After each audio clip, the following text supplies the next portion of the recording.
Tragedi. Di gedung perkantoran Maxcal, di ruangan Presdir, Milan duduk di kursi kebesarannya. Di hadapannya berdiri seorang lelaki bernama Mark. Tatapan Milan menghunus ke arah Mark. Bagaimana? Apa yang kau dapatkan? Tanya Milan dengan nada dingin. Terlihat sudah tak sabar mendengar informasi tentang mantan kekasihnya itu. Kepala Mark menunduk, memberi hormat. Setelahnya mulai menjelaskan. Maaf Tuan, jika kami lancang. Selama ini kami mencoba mengikuti adik Anda untuk mendapatkan petunjuk keberadaan Nona Zelin. Jelas Mark dengan takut. Alis Milan terlipat dalam. Chelsea ya? Ujarnya. Iya Tuan, kami mencurigai Nona Chelsea karena dia adalah orang terakhir yang ditemui Nona Zelin sebelum dia menghilang, berdasarkan dari rekaman bukti CCTV. Jelas Mark. Milan melipat tangan di dada, menghela nafas berat. Apa hubungan Chelsea dengan hilangnya Zelin? Tudingnya terdengar tak terima adik kesayangannya yang polos disangkut pautkan dengan kehilangan Zelin. Mendengar itu, tubuh Mark bergetar. Ia didera takut salah bicara. Namun dia yakin dengan informasi yang telah dia kumpulkan. Kami menyimpulkan orang berkuasa di balik hilangnya Nona Zelin adalah adik Anda. Dia bisa merencanakan apapun. Dia pasti tahu keberadaan Nona Zelin. Semakin tajam saja tatapan Milan pada Mark.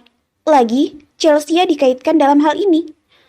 Maaf Tuan, beberapa hari lalu kami menyusuri jejak keberangkatan adik Anda ke luar negeri. Setelah kami cek, ternyata Nona Zelin ke sebuah villa milik keluarga Kalingga yang berada di Paris. Dan setelah kami periksa, ternyata villa itu tidak kosong. Sejak beberapa bulan yang lalu, ada yang menempatinya. Dan setelah kami selidiki, orang itu adalah Nona Zelin. Terang Mark panjang lebar dengan kepala tertunduk dalam, tak mampu menatap Milan. Zelin berada di Paris, dan selama ini tinggal di vilaku. Bentak Milan bangun dari duduknya. Kini amarahnya mulai naik. Logikanya mulai bermain di pikiran jika hanya orang dari keluarga Kalingga yang bisa menempatkan Zelin di vilanya. Pantas saja dia sulit menemukannya, dicak Milan. Iya Tuan, dan selama ini kami yakin Nona Chelsea lah yang menyembunyikan keberadaan Nona Zelin. Dari waktu sejak rumah itu ditinggali oleh Nona Zelin, kami yakin Nona Chelsea yang mengatur segalanya agar Nona Zelin tidak datang di pernikahan Anda. Tambah Mark. Mengatur agar tidak datang ke pernikahan? Sial. Oh, Milan semakin geram saja. Jadi, selama ini adiknya yang dia kira polos mengatur hilangnya Zelin. Chelsea! Teriak Milan berang. Apa yang kau lakukan? Kau yang membuat pernikahanku batal. Mengapa kau melakukan itu padaku? Sungguh, saat ini dia sangat ingin meluapkan amarahnya pada adiknya itu.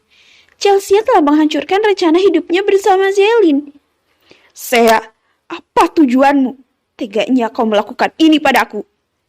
Darah Milan seakan mendidih, menyapu semua benda yang ada di meja kerjanya, hingga semua tergeletak berantakan di lantai.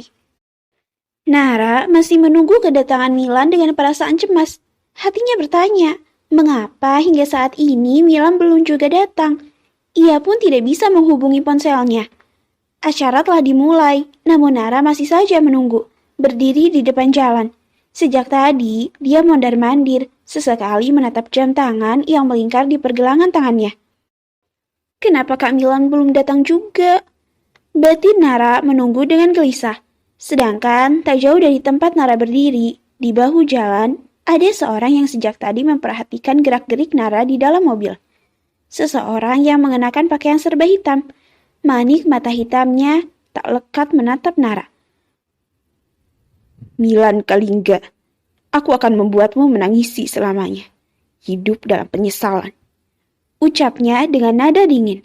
Sebelah tangannya lalu memutar kunci mobil. Suara deru kendaraan pun terdengar. Aku akan membuatmu kehilangan orang yang kau cintai. Sama sepertiku. Ucapnya dengan geram, mencengkram setir mobil kuat. Kasihan sekali kau. Aku harus mengirimmu ke akhirat. Sebentar lagi, Milan akan menangisimu yang pergi untuk selamanya. Ucapnya dengan senyum seringai, menatap Nara yang berdiri memegang ponsel di tangan. Ia pun mulai menginjak gas dengan kuat, hingga mobil mulai melaju dengan kencang. Selamat tinggal, Teriaknya. Sedang Nara masih mengotak-atik ponselnya, mencoba menghubungi Milan, namun panggilannya sejak tadi tak terjawab. Gadis berkacamata ini tak menyadari jika ada sebuah mobil berwarna hitam sedang melaju kencang ke arahnya. Hingga saat itu terjadi, "Awas!" teriak seseorang. Bruk! Tubuh Nara seakan melayang terdorong kuat. Ia pun jatuh, terhempas dengan keras ke sisi jalan.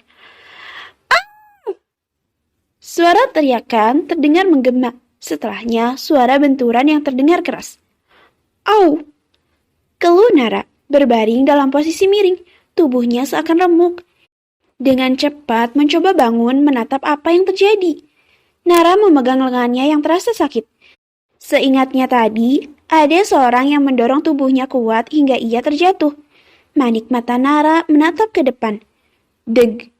Tubuh Nara seketika bergetar hebat. Aliran darahnya seakan terhenti, menatap ke arah tempatnya berdiri tadi. Seseorang telah berbaring di tempatnya tadi. "Nana!" jerit Nara, menatap adiknya telah berbaring dengan tubuh bersimbah darah. Secepat kilat, ia pun berlari dengan derai air mata menghampiri tubuh adiknya. Ya, ternyata Nana melihat kakaknya dalam bahaya. Nana yang telah mendorong Nara hingga kakaknya terhindar dari mobil yang melaju kencang. Namun sial, Alana tak sempat menghindar. Malah dia yang tertabrak. Nara meletakkan kepala Alana di pangkuannya. "Nana, bangun Nana!" Rintih Nara menepuk-nepuk pipi adiknya. Semua telah berwarna merah. "Nana, kenapa seperti ini Nana? Nana, buka matamu sayang. Bertahanlah. Kakak mohon. Jangan tinggalkan kakak. Kenapa bukan aku saja?" Tangis Nara pecah, mendekap tubuh adiknya yang tak bergerak sama sekali dalam pelukannya.